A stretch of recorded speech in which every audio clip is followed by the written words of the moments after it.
Saya tidak melarang kamu bergoyang, silahkan bergoyang sampai gimana pun, tapi jangan sensual, artinya jangan mesum.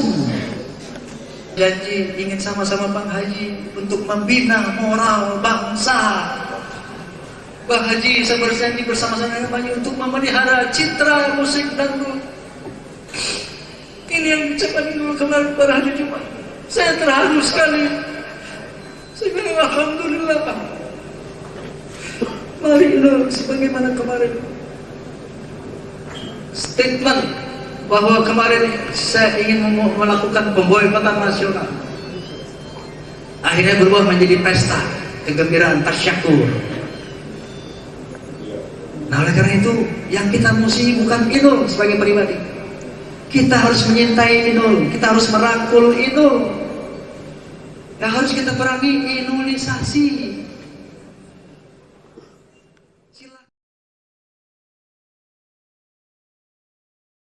Assalamualaikum warahmatullahi wabarakatuh. Bismillahirrahmanirrahim. Wassalatu wassalamu ala rasulillah wa ala alihi wa sahbihi wa wala. La hawla wa la quwwata illa billah. Amma ba'd. Al-mukarramun para alim ulama yang saya muliakan, Bapak-bapak pejabat sipil TNI maupun Polri, kalau ada yang saya hormati, rekan-rekan wartawan yang saya hormati, teman-teman seprofesi, terutama yang tergabung dalam Persatuan Atas Musik Dangdut Indonesia yang saya cintai. Kali ini saya ingin memaparkan kenapa saya marah. Sebelumnya saya ingin mengatakan kalau kemarin saya marah, sebagaimana saya katakan kepada Inul, saya marah bukan Roma Irama marah kepada Inul pribadi,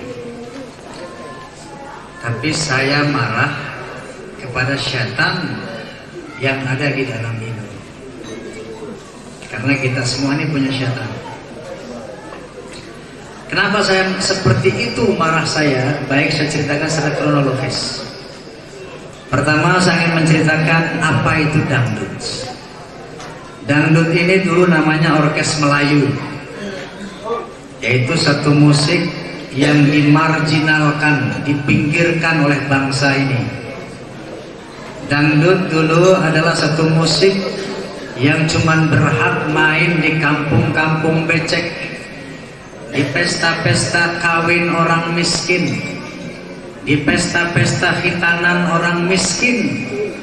Nggak ada orang mau panggil dangdut di jalan yang bisa dilewati mobil. Dulu dangdut ini satu musik yang dihinakan orang di Indonesia. Saya dulu seorang rockers, asalnya demikian. Nah, karena saya tinggal di kampung, di Bukit Duri, Tanjakan, keliling saya itu orang-orang kampung. Di sana banyak penggemar orkes Melayu. Nah, akhirnya saya berkecimpung main gitar tengah malam bersama teman-teman di kampung. Saya terpanggil untuk membangun jenis musik ini. Nah, dengan bersusah payah beserta teman-teman lain, maka akhirnya pada tahun 70 saat itu menggejala yang namanya musik rock.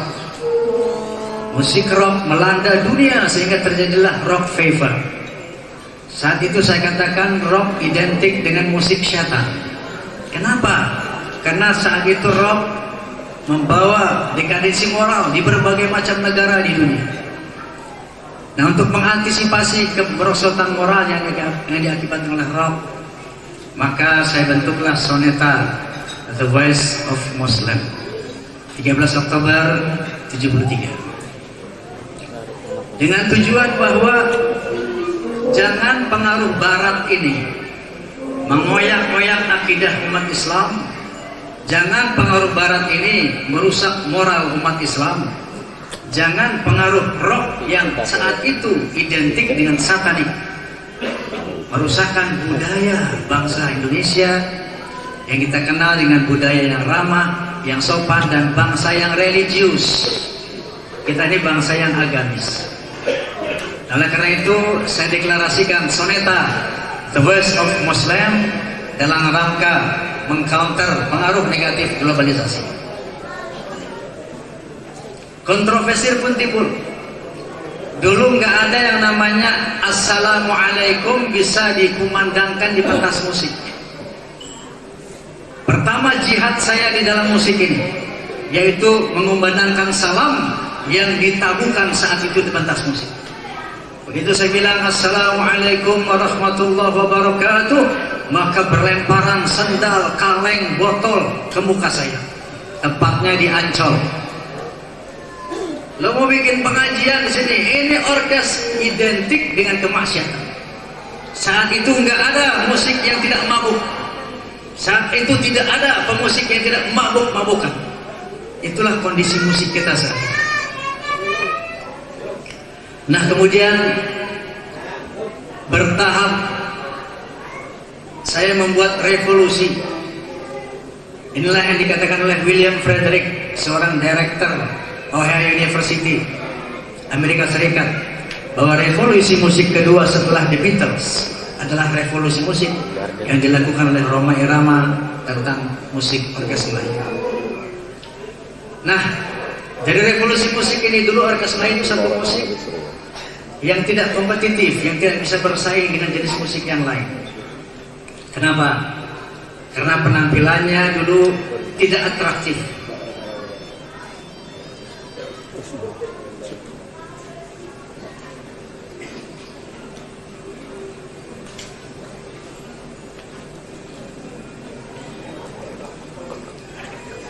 Saya terpaksa buka puasa karena mulut saya lengket.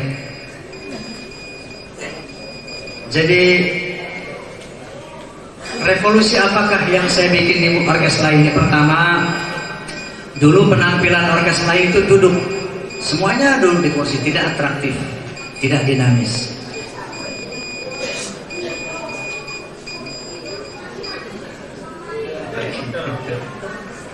Yang kedua, musik dangdut itu, orkes Melayu itu dulu dari segi lirik, Nina Bobo, pesimistik, mendayu-dayu, putus asa, seperti itu. Ini saya buat optimistik, kemudian memberikan lirik-lirik yang konstruktif dan sebagainya. Nah kemudian dari sisi equipment, instrumen, dulu yang namanya orkes Melayu itu hanya memiliki alat-alat yang bersifat non-elektrik, akustik semuanya. Saya rubah dengan elektronisasi. Kemudian dari sisi performance, penampilan saya buat sedemikian atraktif sehingga orkes Melayu saat itu menjadi orkes yang kompetitif, yang bisa bersaing dengan orkes-orkes lain atau musik-musik lain termasuk dengan rock. Nah selanjutnya begitulah para senior dangdut silih berganti memperjuangkan citra musik dangdut ini. Mulai dari pinggiran, mulai dari musik yang dicemoohkan sampai kepada musik tengah. Bahkan sekarang ini alhamdulillah telah menjadi primadona dari musik Indonesia. Nah ini tidak lepas dari perjuangan panjang teman-teman para senior Anda. Di antara senior Anda itu adalah saya sendiri yang memperjuangkan orkes Melayu yang sekarang bernama dangdut itu dari musik pinggiran menjadi musik yang terhormat, musik yang paling booming saat ini di Indonesia. Itu pertama. Nah tiba-tiba, sebelum tiba-tiba, pada suatu saat saya mendengar munculnya Inul. Nah pada saat itu orang mulai ribut-ribut soal Inul, saya diam saja. Pada saat setiap televisi, media menanyakan saya minta komentar tentang Inul, saya tidak mau komen. Enggak mau komen. Kenapa? Saya pikir nanti pengaruh Indonesia ini bertambah besar. Saya biarkan saja. Tetapi lama-lama pernah pada satu kali saya sholat Jumat. Ketika saya sholat Jumat, khotib sebagaimana kita tahu, kalau khutbah di masjid itu artinya khutbah formal, bukan seperti tabligh akbar, bisa bercanda, bisa main-main. Tapi sholat Jumat itu sebuah khutbah yang formal. Tiba-tiba khotib itu menyinggung masalah inul, masalah dangdut ini musik syaitan, dangdut ini musik maksiat yang pada suatu saat nanti dia akan menghancurkan keimanan umat, pada suatu saat akan menghancurkan moral bangsa. Kemudian teman saya, senior Anda, Hamdan ATT, nangis-nangis bicara di radio SPFM buah pimpinan Nazar Hanya. Kenapa ini kok dangdut jadi begini sekarang? Saya pernah sholat Jumat, kata Hamdan At-Tamimi, tiba-tiba khotib memaki-maki dangdut sebagai musik comberan, musik pelacuran yang harus dihancurkan, karena kalau tidak kita yang akan dihancurkan oleh dangdut. Semua orang jamaah sholat Jumat pada saat itu memandang kepada Hamdan At-Tamimi dengan penuh rasa hina, dengan penuh kehinaan. Nah, setelah itu saya juga dalam kapasitas sebagai seorang mubaligh, pada tabligh akbar, para mubaligh mulai menghantam musik dangdut sebagai musik pelacur, musik comberan dan sebagainya. Bahkan pernah satu saat saya khutbah di Bekasi, tabligh di Bekasi. Seorang mubaligh dengan gamblang, nih Pak Haji, dia seorang musisi ngapain aja? Apa dia sepakat dengan inul? Kok nggak bicara, kok dia diam saja? Saya dihujat seperti itu di hadapan khalayak. Nah, kemudian Zainuddin MZ menegur inul. Kiai Pasuruan, Gus siapa itu yang di televisi, Gus Mujib, berpanjang lebar di televisi membahas inul, menasihati inul. Kemudian MUI memberikan himbauan kepada inul. Kemudian bahkan ibu-ibu MUI demonstrasi ke SCTV agar inul sesi dihentikan. Itu pelecehan wanita, itu porno aksi, itu akhlaqus sayyi'ah yang pada gilirannya akan merusak bangsa ini. Dan kita mendengar di berbagai mass media ada kakek-kakek berusia 60 tahun memperkosa anak kecil. Begitu ditanya, kenapa Anda lakukan ini? Saya baru saja melihat VCD inul. Nah, inilah yang membuat saya marah pertama kepada SCTV. Saya katakan, saya datang kepada SCTV, Anda ini arogan sekali. Apakah mata Anda buta? Apakah telinga Anda tuli? Anda tidak mendengar teriakan-teriakan di masjid-masjid? Anda tidak mendengar teriakan-teriakan para ibu? Anda tidak mengacuhkan namanya keluhan majelis ulama sebagai lembaga resmi yang terhormat di negara ini? Kalau cara-cara ini Anda abaikan, Anda begitu arogan, Anda mengeksploitir inul dengan seksualitasnya dan eksotisnya, tidak peduli dengan moralitas bangsa, tidak peduli dengan akhlakul karimah, saya siap jadi tumbal. Saya akan membuka mata Anda kalau perlu dengan jiwa saya. Inilah kemarahan saya. Jadi ini bukan masalah Roma dan inul, tapi ini masalah agama, masalah moral bangsa. Itu yang membuat saya marah, sebagaimana Anda lihat saya sekarang. Karena ini bukan masalah kecil, ini masalah nasional. Sampai saya katakan kepada SCTV, bukankah media punya komitmen untuk membangun moral bangsa? Bukankah kita semua punya komitmen untuk menegakkan moral bangsa, melindungi moral bangsa? Lalu apakah cuma sekedar mengejar rating, mengejar keuntungan komersial? Anda rela menghancurkan bangsa ini? Kemarin Inul didampingi waktu dia datang ke rumah saya. Inul didampingi oleh seorang produser namanya Iwan.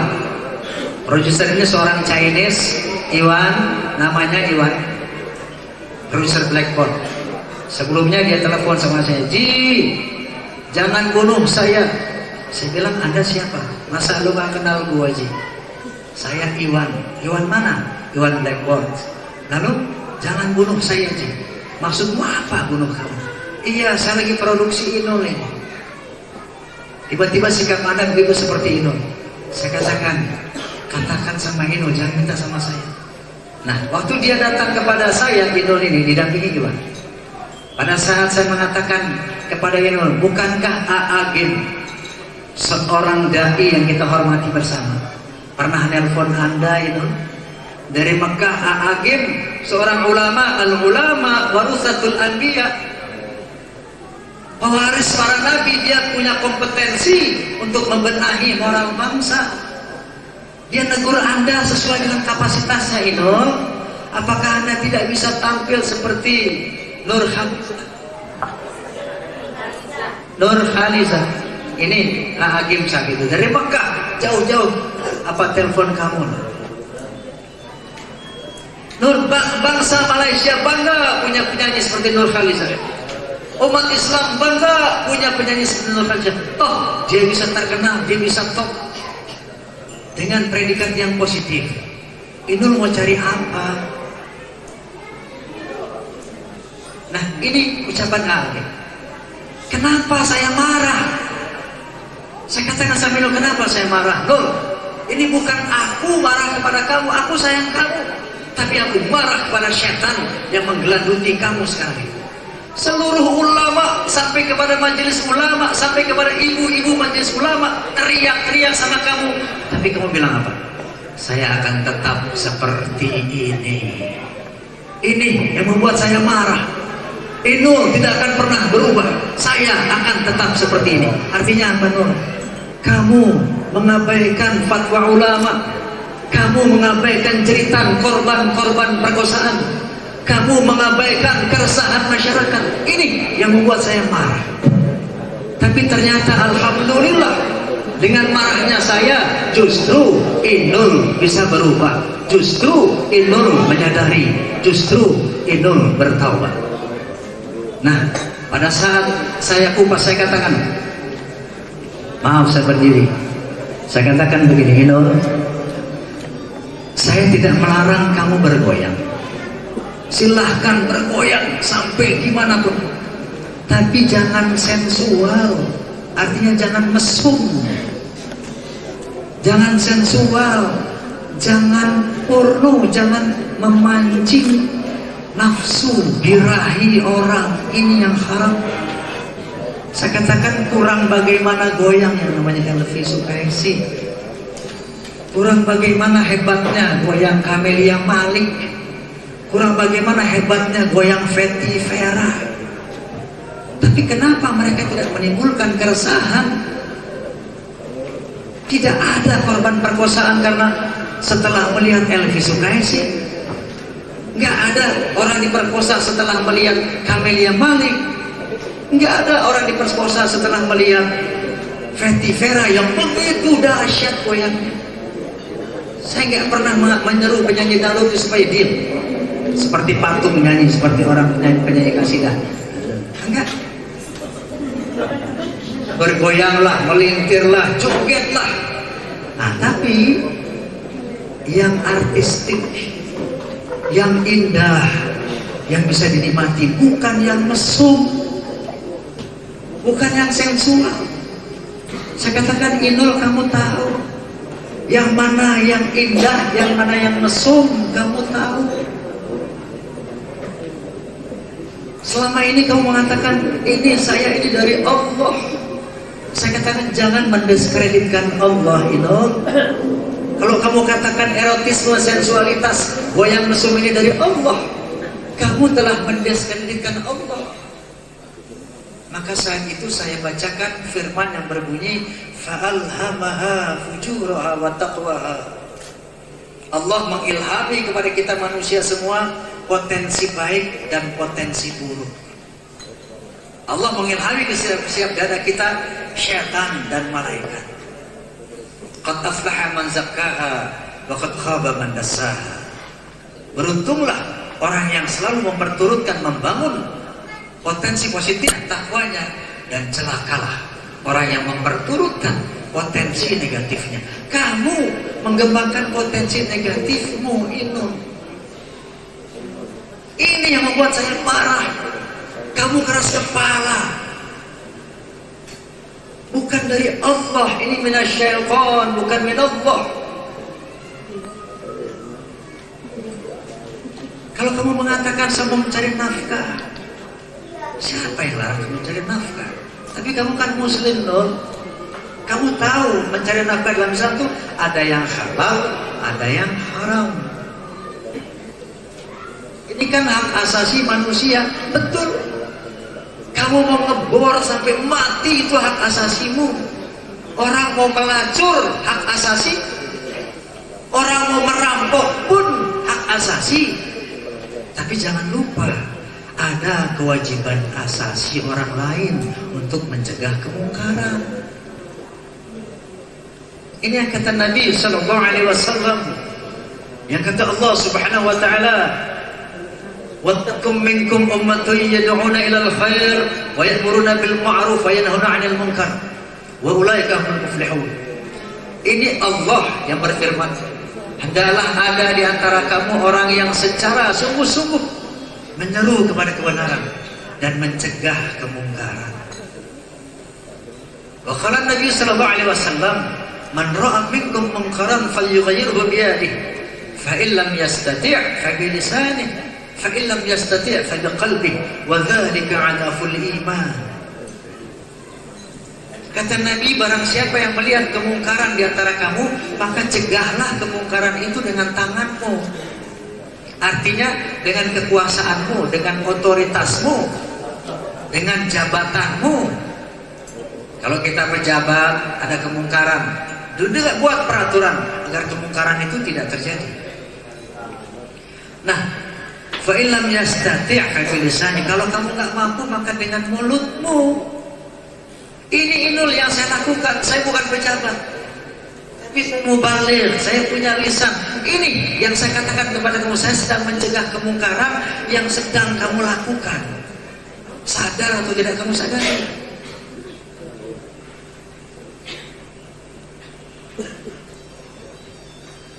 Nah kemudian,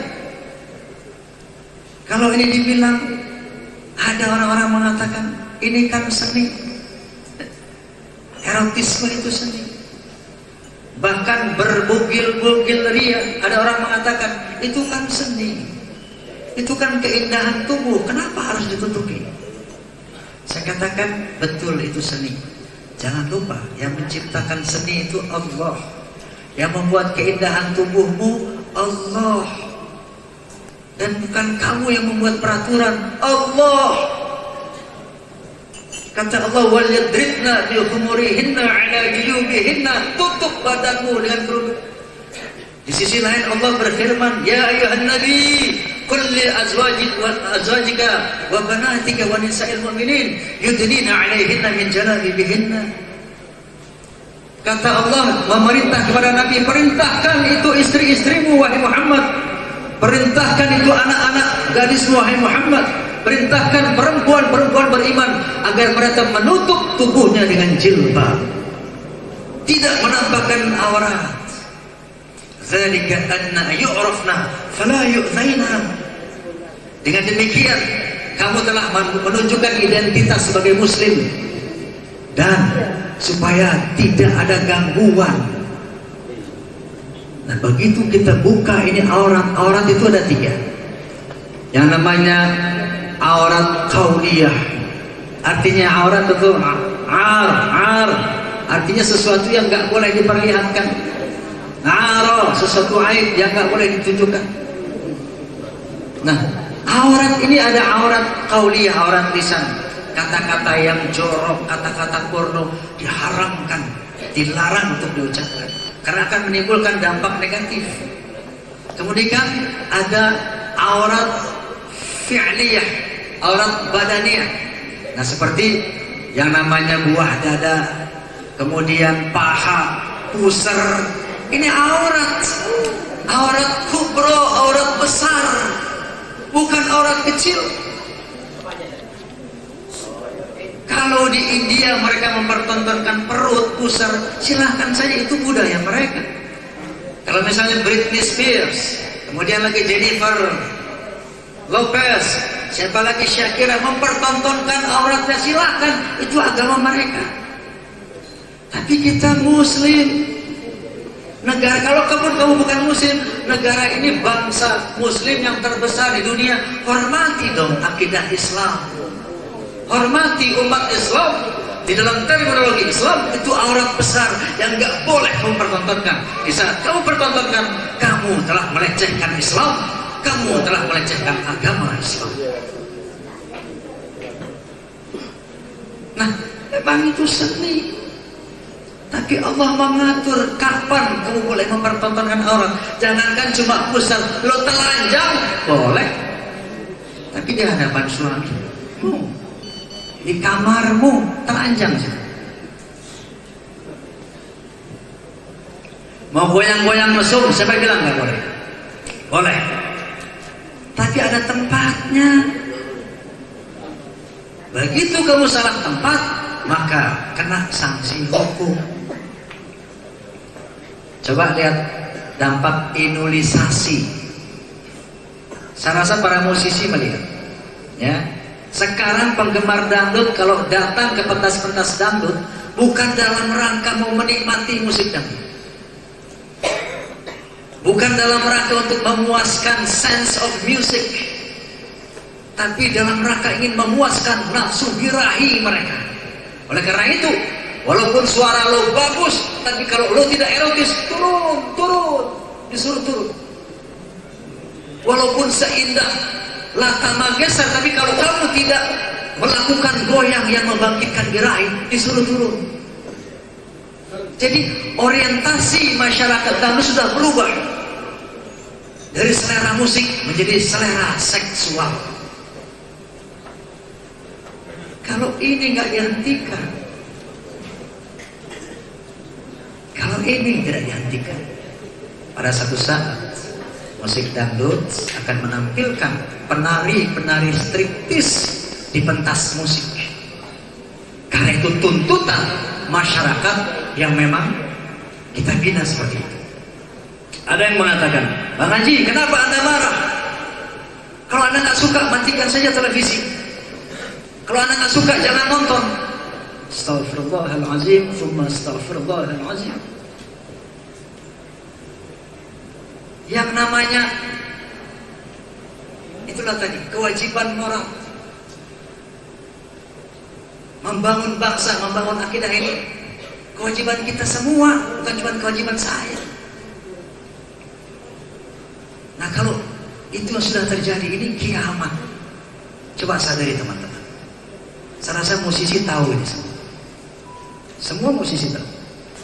Kalau yang di televisi sudah dijustifikasi, dibenarkan goyang-goyang seperti itu, Anissa Bahar dengan goyang mesumnya, mempertontonan aurat sedemikian rupa. Saya mau tanya para musisi, kayak apa? Pasti lebih dahsyat yang di daerah yang tidak di-cover oleh TV. Saya mau tanya, benar apa enggak?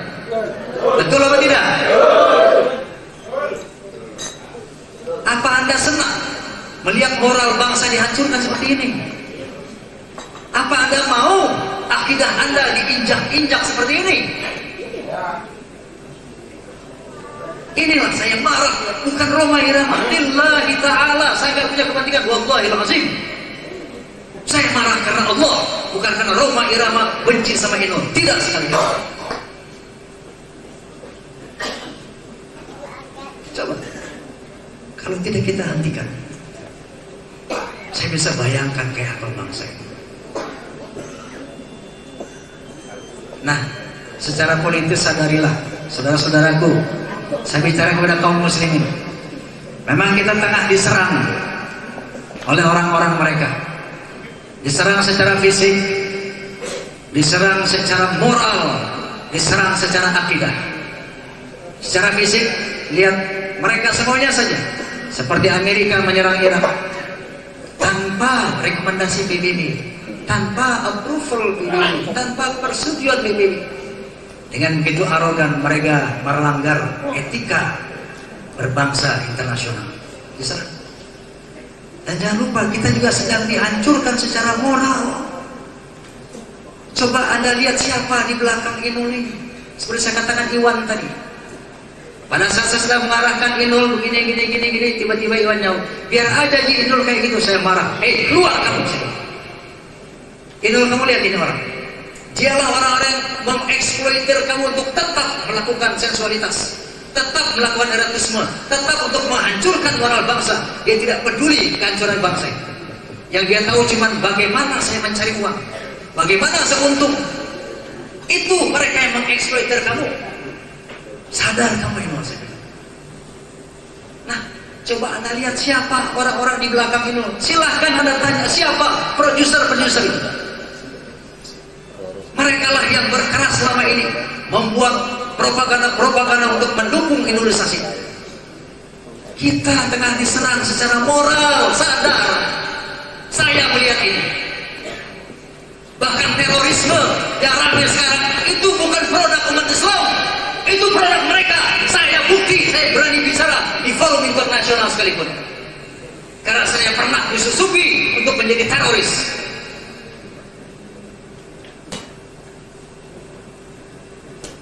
Yang marah seperti ini yang Anda lihat di televisi. Ini yang saya katakan jihad fisabilillah. Ada orang jihad baik-baik. Allahu Akbar. Jangan begitu ya.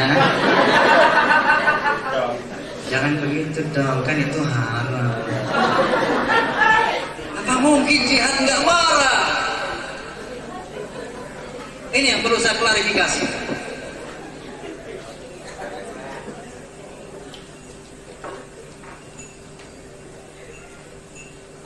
Walan tarda 'anka al-yahud walan nasara hatta tattabi'a millatahum. Ini eksis.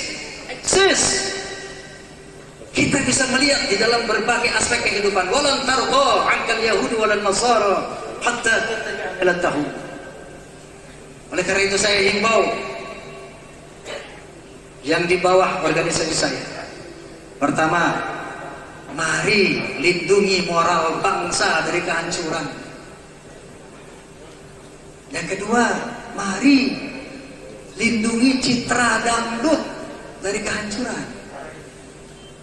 Satu saat kalau kita tidak bertindak berbuat, maka dangdut akan dihujat oleh bangsa ini, akan mendapat predikat sebagai musik penghancur moral bangsa.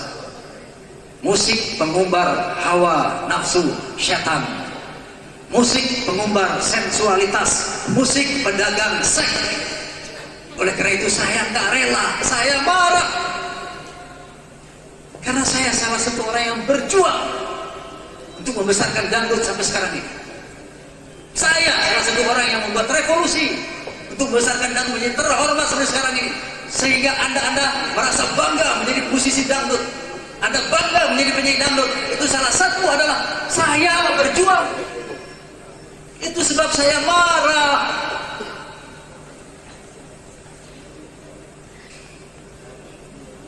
Dan ini naluri saya paling dalam.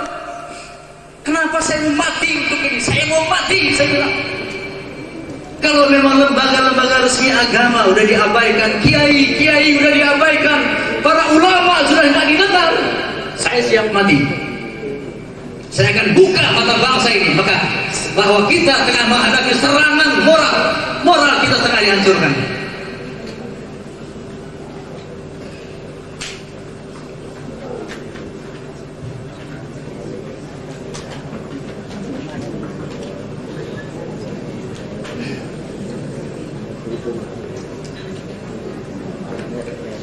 Nah, barangkali televisi mengedit Anda tidak sesempurna ini. Tentu saja mereka punya keterbatasan waktu untuk mengekspos. Bagaimana Roma Irama marah, sehingga terkesan kata Kiai, sebagai mubalik nggak boleh marah-marah. Siapa bilang? Maka saya katakan kepada Kiai, apakah kalau ada kemungkaran depan Anda orang sedang membunuh anaknya? Jangan dibunuh dong. Kasihan, jangan dibunuh.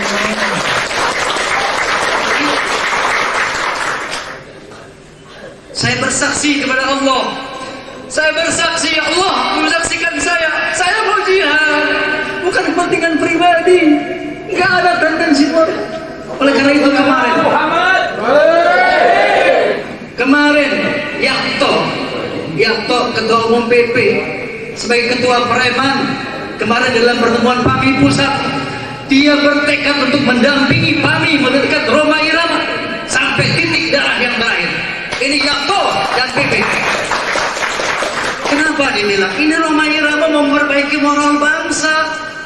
Rhoma Irama peduli dengan moral bangsa yang dihadapi oleh para konglomerat yang mengeksploitir seksualitas, yang mengeksploitir pornografi demi mencari keuntungan untuk pribadinya tanpa menghiraukan moral bangsa. Saya berbela Rhoma Irama, dia punya tujuan baik, dia mau menjaga citra dangdut dan moral bangsa. Ini yang dilakukan Rhoma. Bukan saya sirik sentimen sama Inul, tak ada urusan itu, terlalu kecil Inul buat saya.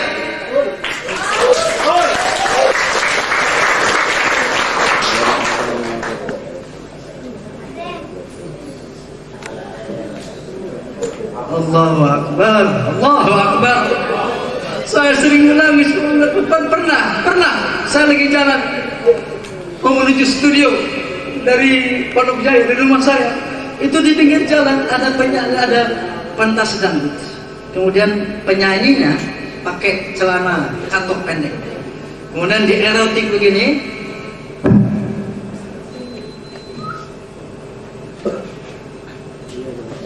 Ya begini. Di hadapannya laki-laki. Kedua, enggak ada satu orang yang menegur. Mereka semua asik seperti itu. Jadi tontonan umum. Saya hentikan mobil saya naik ke panggung. Kamu ini mau jadi setan semua? Masa tontonan seperti ini terjadi di bangsa ini yang bangsa agamis, yang falsafahnya Pancasila, yang sila utamanya ketuhanan yang Maha Esa? Masa hal ini tidak terjadi tanpa kalian tegur? Bubar, saya bilang bubar. Saya siap mati untuk itu. Itulah kenapa saya marah. Nggak ada orang menegur hal ini, semua diam. Oke, kalau kamu diam, saya tidak akan pernah diam sampai bangsa ini membuka matanya. Itulah komitmen saya. Itulah kemarahan saya. Nah, alhamdulillah pada hari Jumat kemarin, karena merasa seperti inilah barangkali idol jadi tersentuh. Itu tadi yang namanya Agim menegur Inul dengan lembut sebagai mubalik, ya kan? Nol, jangan ya, ini ya, berbuat baik ya. Dia tidak tersentuh, nggak mempan. Majelis ulama dengan baik, Nol, jangan, nggak tersentuh. Saya bicara seperti ini kemarin di hadapan ini.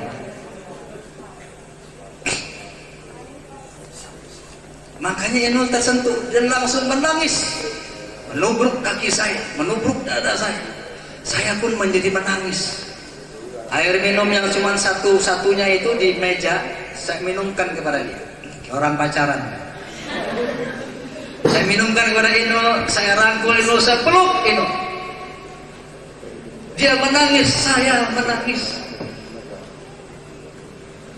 Kami tenggelam dalam keharuan. Kata Inul, Bang Haji, saya berjanji saya akan merubah penampilan saya. Bang Haji, saya berjanji saya akan membawa teman-teman saya untuk tidak berbuat erotis lagi. Bang Haji, saya berjanji ingin sama-sama Bang Haji untuk membina moral bangsa. Bang Haji, saya berjanji bersama-sama dengan Bang Haji untuk memelihara citra musik dangdut. Ini yang diucapkan dulu kemarin pada hari Jumat. Saya terharu sekali. Saya bilang alhamdulillah. Mari Inul, sebagaimana kemarin statement bahwa kemarin saya ingin melakukan pemboikotan nasional, akhirnya berubah menjadi pesta kegembiraan, tasyakur. Nah, oleh karena itu yang kita mesti bukan Inul sebagai pribadi.